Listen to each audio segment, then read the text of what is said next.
Hello everyone, way to humanities में आप सबका बहुत बहुत स्वागत है। आज का वीडियो आप सबके लिए बहुत ही ख़ास है। इस वीडियो में मैंने अमरनाथ चैप्टर को हिंदी में एक्सप्लेन किया है। इस वीडियो का आप सबको भी बहुत इंतज़ार था और बहुत से बच्चों ने मुझसे रिक्वेस्ट की थी इस चैप्टर को हिंदी में एक्सप्लेन करने के लिए, क्योंकि इस चैप्टर का हिंदी एक्सप्लेनेशन अवेलेबल नहीं था। इससे पहले भी मैं the Swami and mother worship chapter का वीडियो अपलोड कर चुकी हूँ। आप डिस्क्रिप्शन में जाकर उसका लिंक प्राप्त कर सकते हैं और उस वीडियो को देखकर चैप्टर को समझ सकते हैं। वीडियो अच्छी लगे तो अपने लाइक और कमेंट से मुझे मोटिवेट करें। साथ ही वीडियो को अपने दोस्तों से के साथ शेयर कीजिएगा और जिन लोगों ने अभी तक मेरे चैनल को सब्सक्राइब नहीं किया है उनसे रिक्वेस्ट है कि वो चैनल को सब्सक्राइब कर दें, क्योंकि आगे भी मैं आपके लिए बहुत ही इम्पोर्टेंट वीडियोस और आपके सिलेबस से रिलेटेड इम्पोर्टेंट क्वेश्चंस को अपलोड करने वाली हूँ।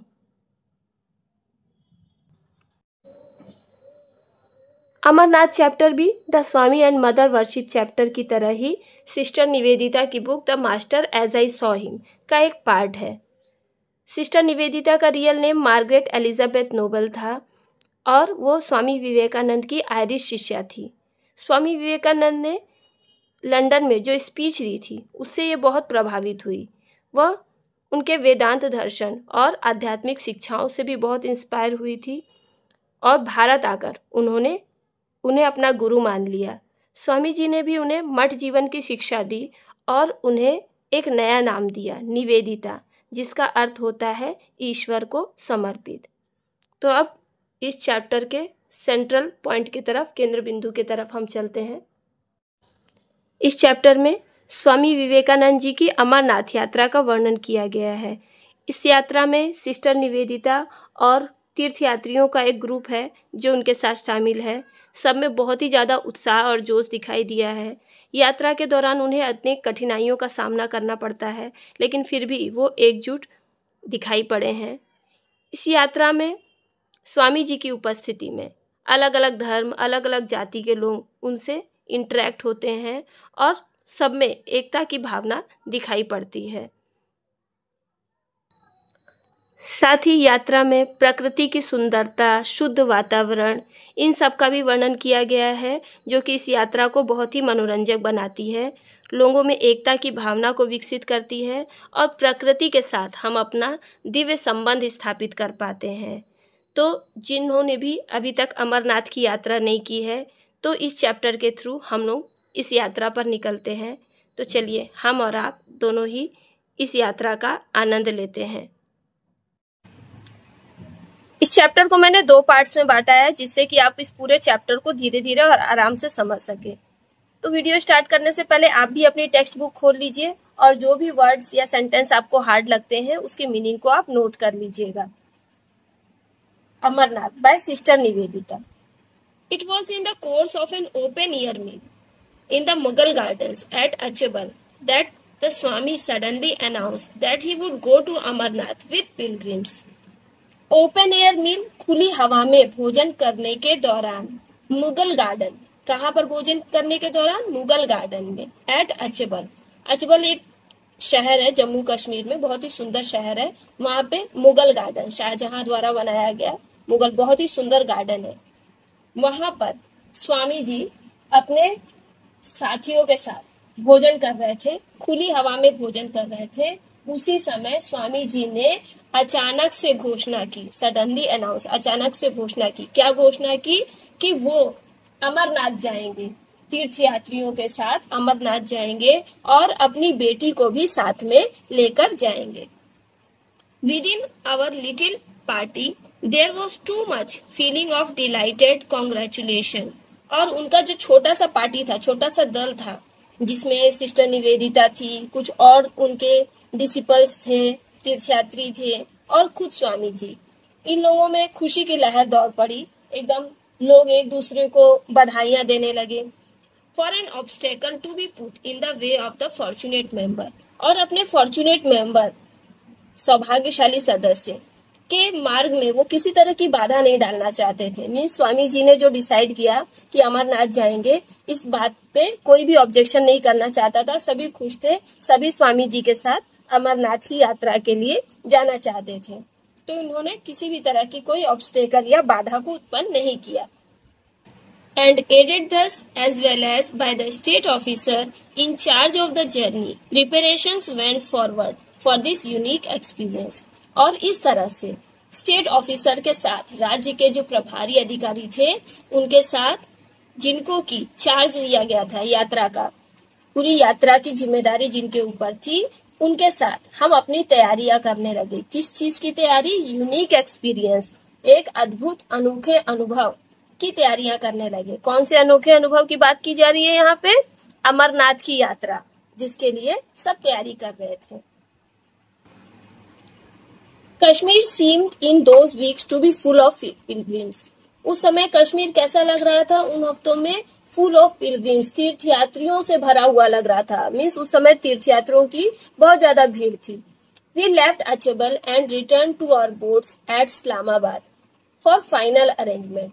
हम लोग अचेबल छोड़कर निकल गए और फाइनल अरेंजमेंट के लिए, अंतिम तैयारियों के लिए, अंतिम व्यवस्था के लिए अपने बोट्स पर आए इस्लामाबाद।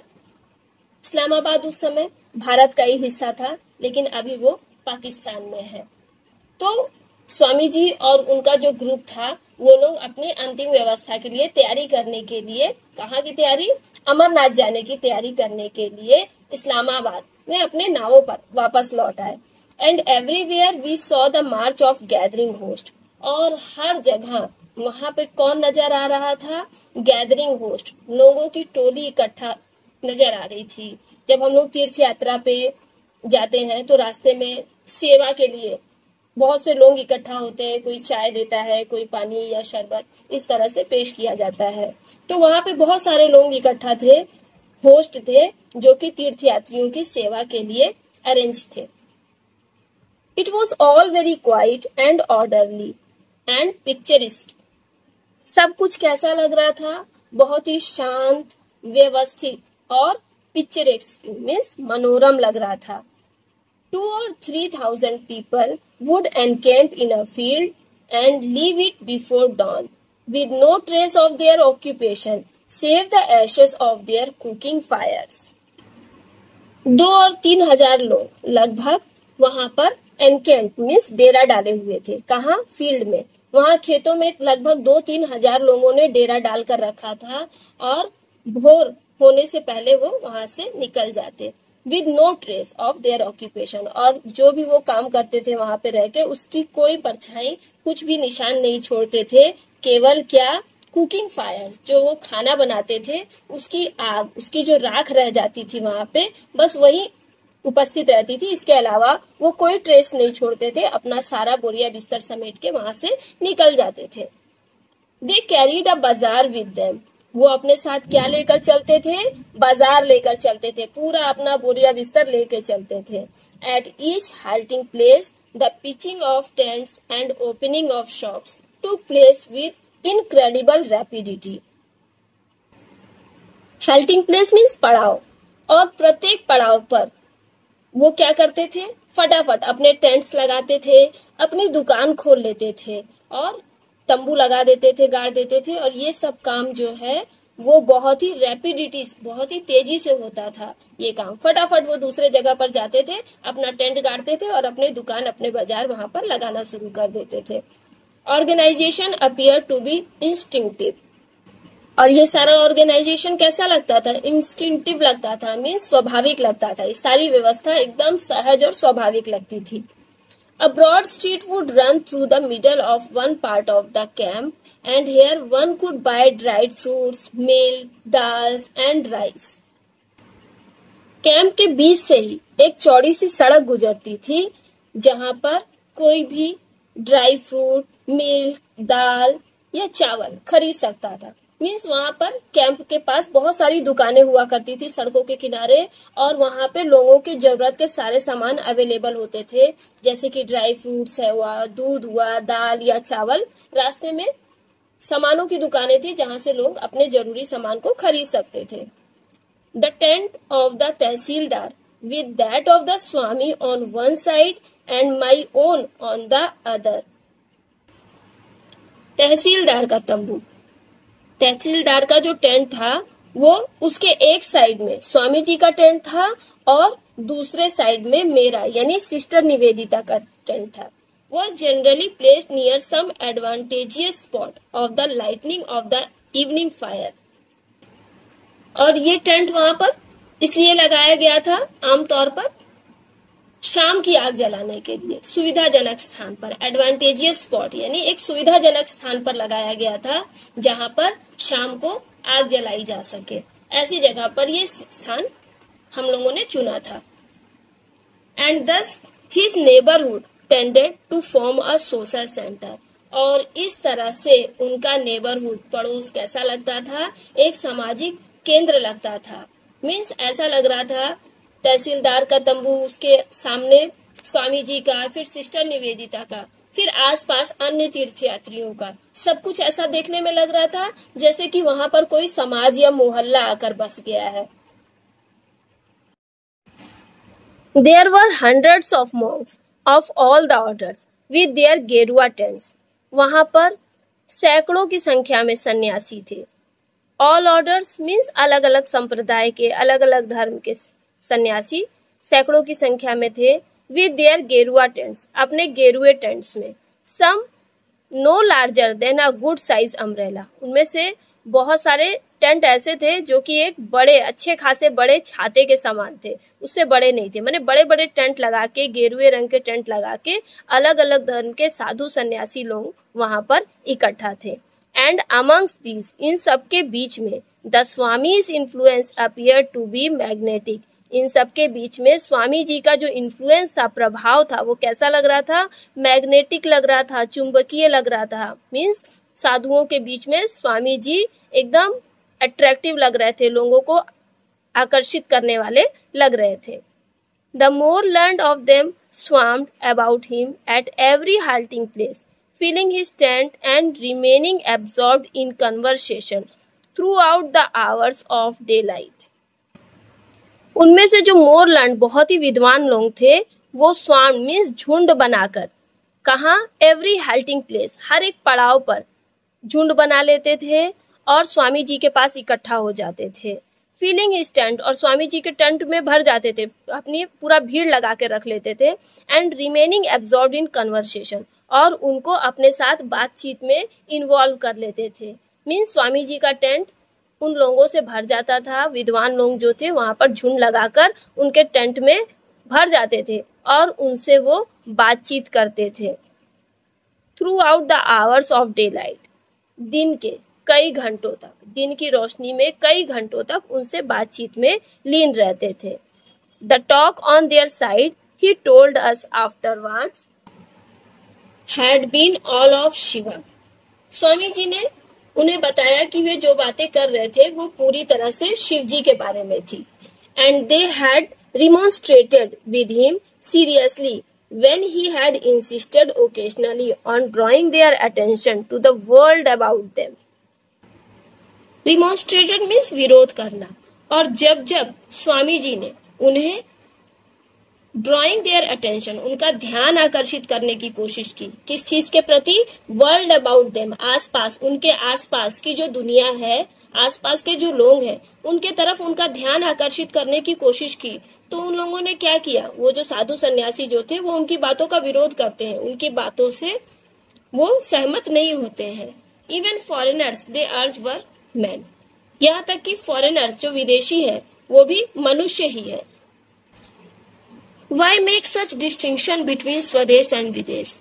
तो हम क्यों भेदभाव करते हैं स्वदेश और विदेश का, वो विदेशी है, वो अपने देश का है, इस तरह का भेदभाव हम क्यों करते हैं? Nor could many of them understand the warmth of his love and sympathy for Mohammedanism। और हम में से बहुत से लोग उनके मोहम्मडनिज्म मीन्स इस्लाम धर्म के प्रति प्रेम और सहानुभूति के गर्माहट को यानी जोश को नहीं समझ पाए। मीन्स स्वामी जी के लिए हिंदू मुसलमान अलग अलग जाति भेदभाव बटे हुए नहीं थे, सभी धर्म एक समान थे। तो वो स्वदेश विदेश ये सारी भावना को नहीं मानते थे और मोहम्मडनिज्म के प्रति भी उनका प्यार और सिंपैथी वैसी ही थी जैसे कि हिंदुओं के प्रति होती है। The same other worldliness that made swadesh and videsh indistinguishable. ये जो दूसरी दुनिया का भाव है जिसने स्वदेश और विदेश को इनडिस्टिंग्विशेबल बना दिया है, मीन्स अविभाज्य बना दिया है। ये जो भाव है लोगों के मन में बैठ गया है कि वो हमारे देश का है, वो दूसरे देश का है। Also prevent this simple souls formally conceiving of a unity.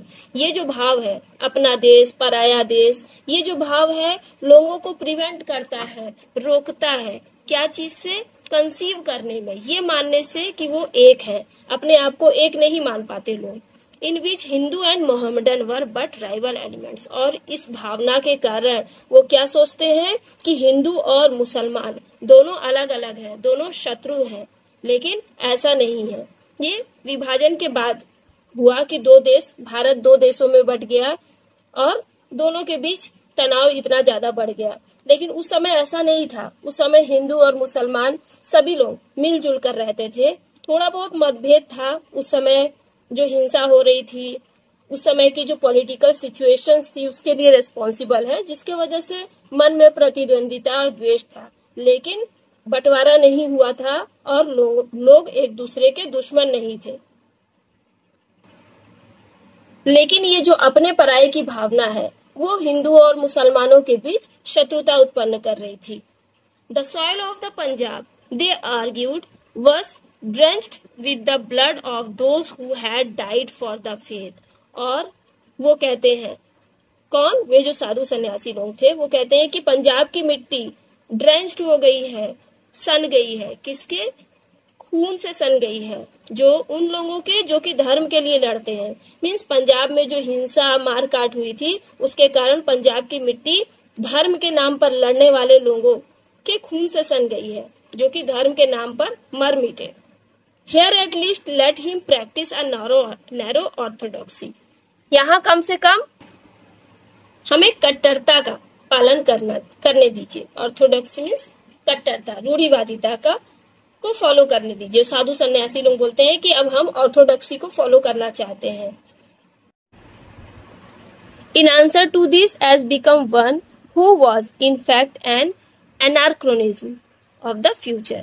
इसके उत्तर में जैसा कि एनार्कनिज्म था, मीन्स भविष्य का काल भ्रम था, मीन्स समय की अस्पष्टता थी। The Swami made those practical concession of the moment that were expressive of his love for the brethren. Brethren means भाईचारा। स्वामी जी ने प्रैक्टिकल कंसेशन दिए, मीन्स व्यवहारिक तर्क दिए, व्यवहारिक बातें कही उनसे, जो कि उस क्षण प्रकट कर रही थी। क्या प्रकट कर रही थी? उनका प्यार प्रकट कर रही थी अपने भाइयों के प्रति, जो उनके हिंदू भाई, मुस्लिम, सिख, अलग अलग धर्म के जो भी लोग थे, सबको वो अपना भाई मानते थे और सबके प्रति उनकी जो बातें थी वो उनके प्रेम को प्रकट कर रही थी कि वो धार्मिक धर्म से लेकर किसी से भी भेदभाव नहीं करते हैं और सभी धर्मों को, सभी धर्म के लोगों को वो अपना भाई समझते हैं। And drove his principles home to their minds with their great force and vehemence. और अपने प्रिंसिपल्स को, अपनी सोच को वो उन लोगों को समझाने की कोशिश कर रहे थे with greater force and vehemence. Vehemence means उत्साह के साथ, बहुत ही फोर्स करके, बहुत ही दबाव डालकर और बड़ी तेजी तीव्रता के साथ वो अपनी बातों को उन्हें समझाने की कोशिश कर रहे थे। कहने का मतलब है कि वो लोग जो ऑर्थोडॉक्सी को फॉलो कर रहे थे, स्वामी जी उनसे सहमत नहीं थे और उनके अनुसार सभी धर्म के लोग उनके भाई हैं और सभी धर्म के लोगों से वो प्यार करते हैं। अपनी इन बातों को वो उन लोगों को भी समझाने की कोशिश कर रहे थे और बहुत ही इम्प्रेसिव तरीके से। But as he told the tale of his warm discussion the foreign mind could not help. लेकिन अपनी ये बातें जब उन्हें, वे बहुत ही वार्म डिस्कशन जो कर रहे थे, जो बहुत ही उत्तेजना भरी बातें कर रहे थे, ये बातें जब उन्होंने सुनाने की कोशिश की, इसकी कहानी हमें सुनाने की कोशिश की, तो फॉरेन माइंड जो थे, जो विदेशी दिमाग थे, माने विदेशी लोग जो थे, वो उसको समझ नहीं पाए। इन शब्दों की, इन बातों की गहराई को वो समझ नहीं पाए, क्योंकि वो धार्मिक भेदभाव, कट्टरता, ये सब के बारे में ज़्यादा नहीं जानते थे। विथ सम अम्यूजमेंट, थोड़े मजाक के साथ उन्होंने नोटिंग द पैराडॉक्स, उस पर पैराडॉक्स किया, मीन्स विरोधाभास प्रकट किया। मैंने उन बातों को वो समझ नहीं पाए और उस पर उन्होंने हास्य व्यंग प्रस्तुत कर दिया।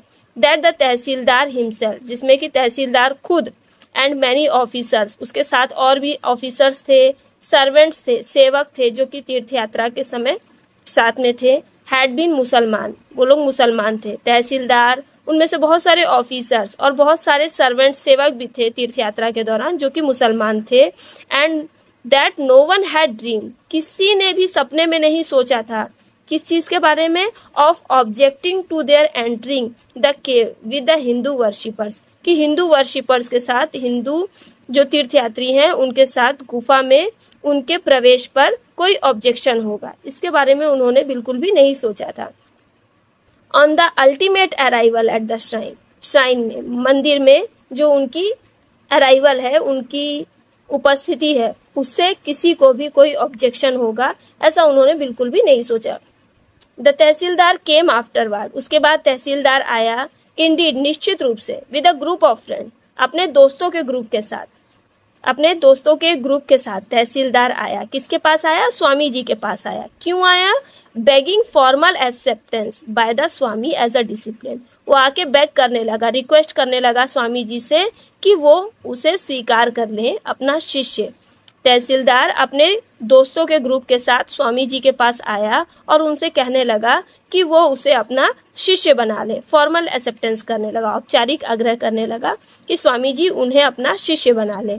And in this no one seem to find anything incongruous or surprising, और इस बात में किसी को भी इनकॉन्ग्रुअस, असंगत या सरप्राइजिंग, आश्चर्यजनक नहीं लगा। माने इस बात से किसी को भी कोई भी आश्चर्य नहीं हुआ, क्योंकि सभी धर्म के लोग स्वामी विवेकानंद को अपना मानते थे और स्वामी विवेकानंद भी उन्हें अपना मानते थे। तो इस बात से किसी को भी कोई आपत्ति नहीं हुई कि कोई उनके ऊपर ऑब्जेक्शन करेगा।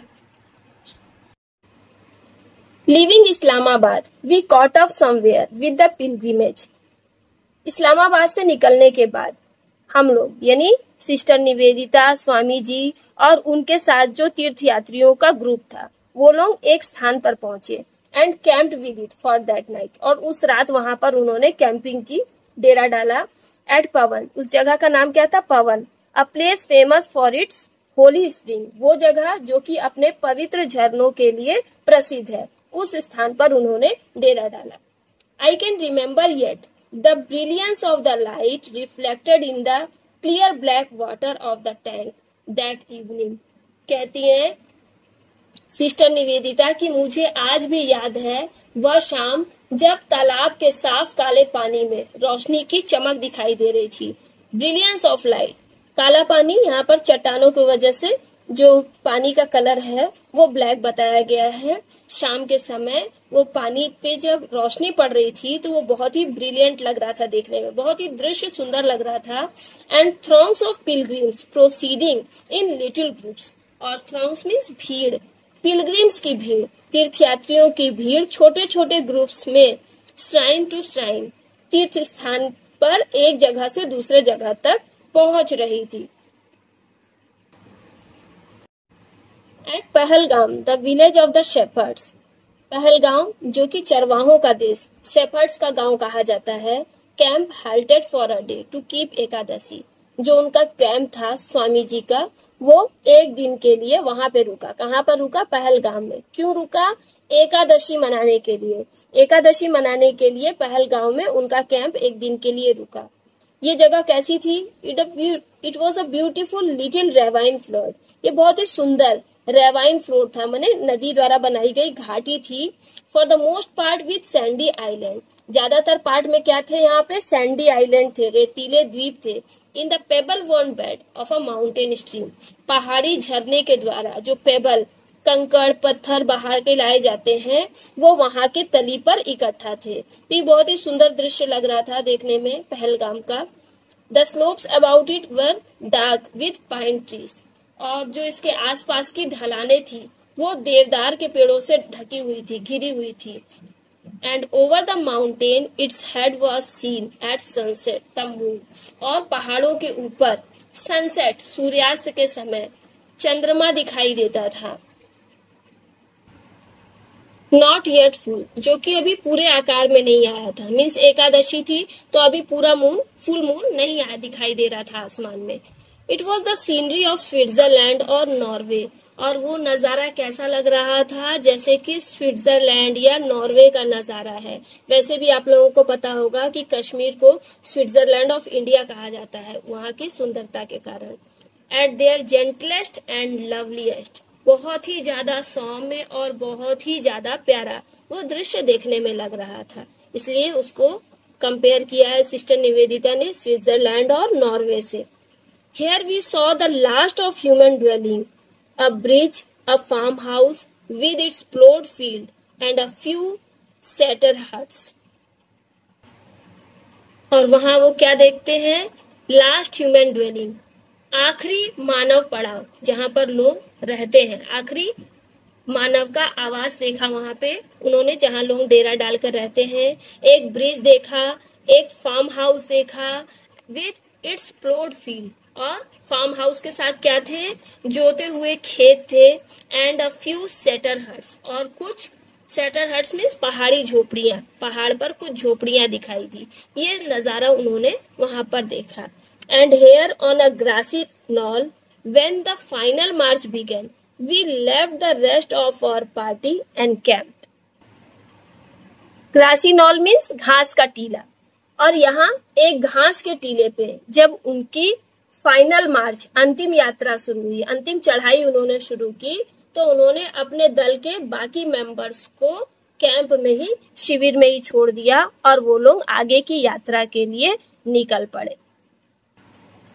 तो यहीं पर हमारा फर्स्ट पार्ट खत्म होता है, और अगले वीडियो में हम इस चैप्टर के आगे के पार्ट के साथ मिलेंगे। वीडियो आपको अच्छी लगी हो तो वीडियो को लाइक करें, अपने व्यूज़ कमेंट करें, जिससे कि मुझे पता चले कि आपको वीडियोस कैसी लग रही हैं और मुझे मोटिवेशन मिले कि मैं आगे भी और अच्छा करूं। Thanks for watching my video.